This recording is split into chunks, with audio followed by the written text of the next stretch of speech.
Amor y justicia para curar el dolor.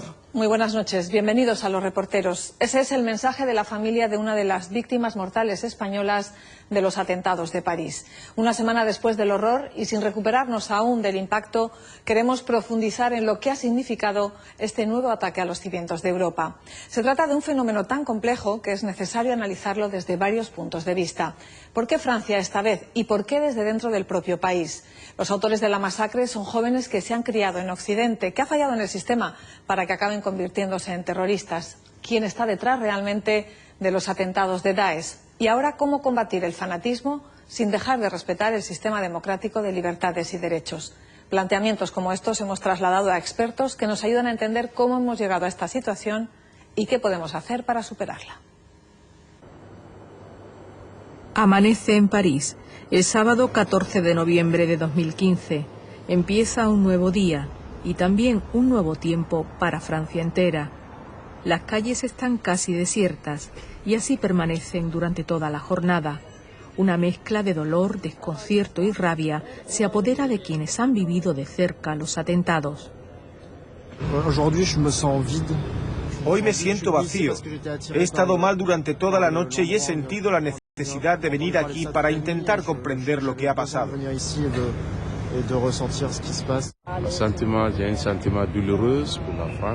Siento un gran dolor por Francia. Me siento muy mal. Es algo en contra de toda la humanidad. No es justo.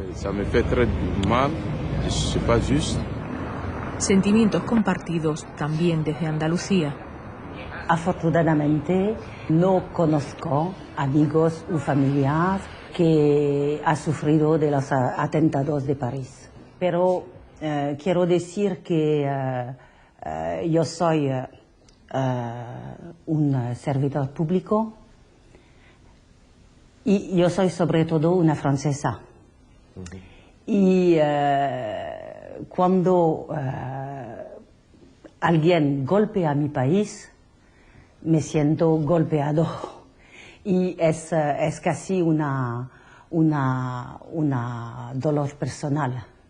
Nos afecta con profundo dolor, en primer lugar, y nos afecta como a cualquier ciudadano de esta tierra. Esto es lo primero que nos llega. Después tenemos que analizar el nombre de quién se hace. Evidentemente nosotros tenemos parámetros para decir que esto no se puede decir que se ha hecho en nombre del Islam. Terroristas que dicen actuar en nombre de una religión, ataques indiscriminados contra ciudadanos inocentes, un esquema que se repite cada cierto tiempo en el corazón de Europa. Ocurrió también en París a principios de 2015 en la redacción de la revista satírica Charlie Hebdo. Es una situación en la que cada día estamos expuestos a la barbarie contra la inteligencia, la república contra el terrorismo. Y desgraciadamente, desde el atentado contra Charlie Hebdo, es una continuidad, una situación que se agrava día a día.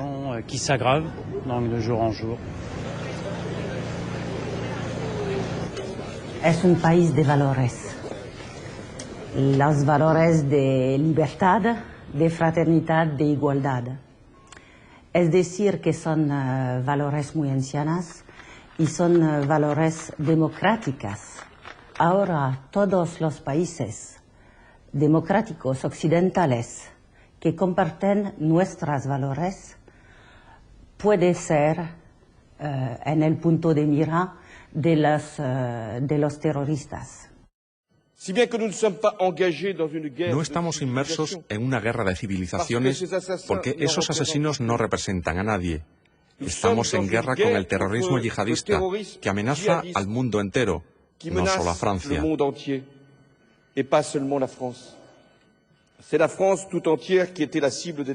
Francia entera es el objetivo del terrorismo.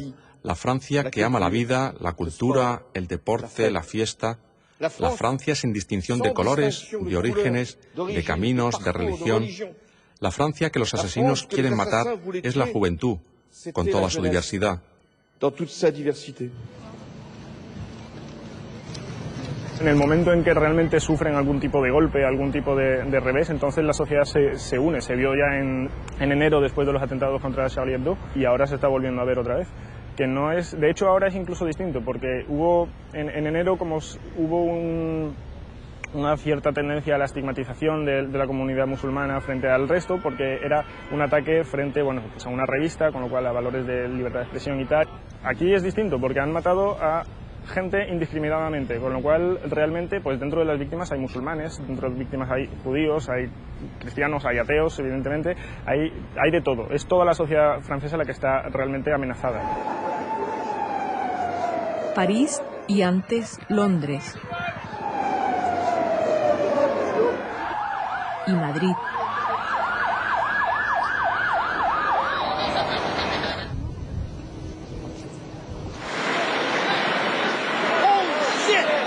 Y el primero de los grandes atentados de este nuevo siglo, el de las Torres Gemelas de Nueva York.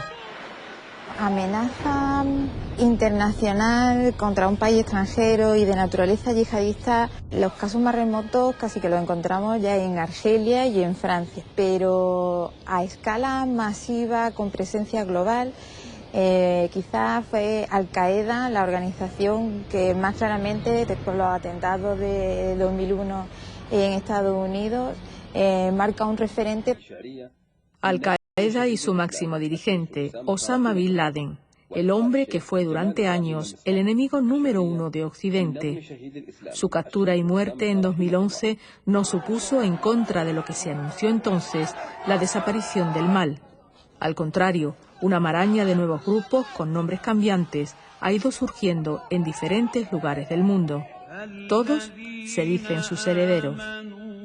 Entre Al-Qaeda y Daesh hay elementos de continuidad y elementos de diferenciación. Los elementos de continuidad tienen que ver con un tipo de terrorismo que es indiscriminado, que no tiene en cuenta a ningún tipo de víctima, que no tiene un objetivo político claro, sino que al revés pretende hacer cuanto más daño mejor y por tanto afecta a la población civil de forma directa. También es común en las formas de organización, son bastante parecidas la influencia de las redes sociales, las células durmientes, pero Daesh hace una cosa que no hace Al-Qaeda, que es ubicarse en un territorio y desde ese territorio, que es lo que se llama Sirak, entre Siria e Irak, en ese territorio instalarse y desde ahí formar a sus comandos, buscar fuentes de financiación, etcétera, etcétera. El hecho de que se hayan denominado Estado Islámico y de que tengan un territorio, digamos que visible, le otorga ciertas ventajas y también ciertos inconvenientes, ¿no? Entre las ventajas, pues que hace que sea visible para los propios correligionarios y también para las personas a las que trata de atraer.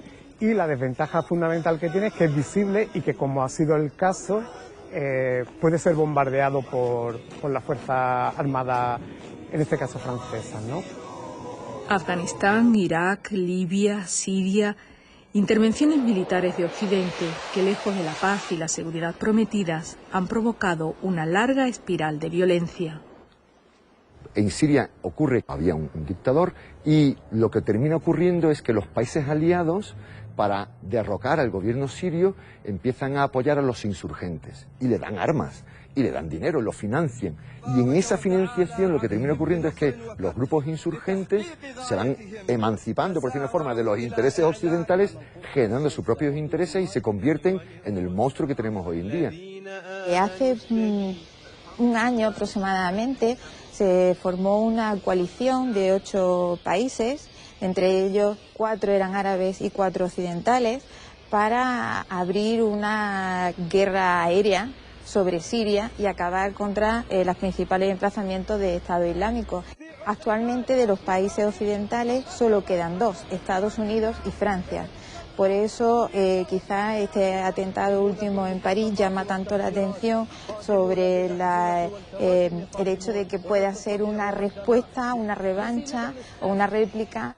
Esto es una amenaza global frente a toda la sociedad europea. No es algo exclusivamente francés, aunque pues Francia ha sido tocada principalmente debido a su actividad internacional, digamos, de siempre tener tendencia a ir a luchar contra este tipo de movimientos. Y bueno, pues su intervención previa en Mali, ahora que está como junto a Estados Unidos como principales activos en el terreno allí en Siria, por eso se ha acogido a Francia como objetivo, pero inevitablemente los demás países europeos también lo son. Hay factores también de carácter logístico interno en Francia. Creo que es un espacio en donde, por diferentes factores, hay células durmientes que pueden moverse entre Francia, Bélgica y demás, pero luego tienen personas allí dentro con las que pueden llevarlo a cabo. Y luego, en tercer lugar, yo creo que Francia también representa simbólicamente, no solo de Francia, sino representa aquello que ellos no quieren, aquello que los terroristas no quieren, que es el mundo de las libertades, de la libertad, de la democracia. Matanzas atribuidas al llamado terrorismo islámico, a grupos yihadistas que demuestran tener una amplia red de adeptos y de recursos económicos. El yihadismo es una interpretación fanática, radical, de los orígenes y principios fundamentales del Islam, y se vuelve contra todos aquellos, sean musulmanes o no, que no respetan esa doctrina estanca y no capaz de adaptarse a la diversidad de las condiciones nacionales, del tiempo, de las necesidades de las sociedades. En todos los países del mundo árabe hay organizaciones más moderadas, ya sean de prédica, educativas o políticas o caritativas, que admiten la coexistencia con otras ideas y otras formas de comprensión de la fe, sin recurrir nunca a la violencia. Al-Qaeda y Bin Laden fue financiado directamente por los Estados Unidos, y hay una intervención preciosa de Hillary Clinton en este sentido, que se lo dice a las claras al Parlamento norteamericano. Está apoyando a Bin Laden para luchar contra la invasión soviética en Afganistán. Y de esos barros tuvimos lodos tipo Al-Qaeda. Estaba muy relacionada con otro tipo de mafias, de tráfico de armas, de drogas, de personas, de manera que eso era también una fuente de nutrición económica para la organización. El Estado Islámico funciona de manera muy parecida, en la medida en que en Irak, en Siria y en algunos territorios de Libia, donde hay recursos energéticos importantes, ISIS ha acampado y creado prácticamente su propio aparato de Estado. Estos están siendo recursos, vías de financiación para sostener su causa. ¿Cómo se sostiene el número elevadísimo y creciente de militares adeptos a ISIS? Porque en apenas un año los cálculos son de un crecimiento de entre 15 y 20.000 adeptos más. Hay militares provenientes de 100 países distintos dentro de la formación Estado Islámico. Es difícil buscar entre esas 100 países dónde está la fuente de financiación, pero probablemente haya también financiación encubierta. Los musulmanes de Europa, 5 millones en Francia, 1.800.000 en España, vuelven a estar en el punto de mira. Somos nosotros los que hoy tenemos que dar explicaciones, justificarnos y excusarnos. Somos nosotros los que hoy tenemos que soportar la mirada del otro. Esto es algo que me duele, pero yo en el bar donde desayuno he tenido que hablar con la gente y explicarle y decirle las cosas como son. Es decir, que nos obliga, cuando yo no tendría necesidad de hacerlo, porque estamos fuera de todo eso. Todas las entidades religiosas legalmente registradas en España, están fuera de este asunto. Otros son la gente que puedan formar grupúsculos que están fuera de la legalidad. Ahí tiene que actuar la policía con toda dureza. Y nosotros además estamos con el Estado español en que se aplique la justicia y la ley al 100% contra la gente que tenga este pensamiento y quieran atentar contra la dignidad humana. La mayoría de los terroristas que están atentando en los últimos tiempos en Europa están ya dentro de Europa. Son segundas y terceras generaciones que no están siendo atendidas, que sufren el rechazo en sus propios países, conflictos internos que no estamos atendiendo, choques culturales que no estamos enfrentando de manera acertada, y esto hace que no tengamos que buscar los enemigos fuera, los refugiados que vienen. Terroristas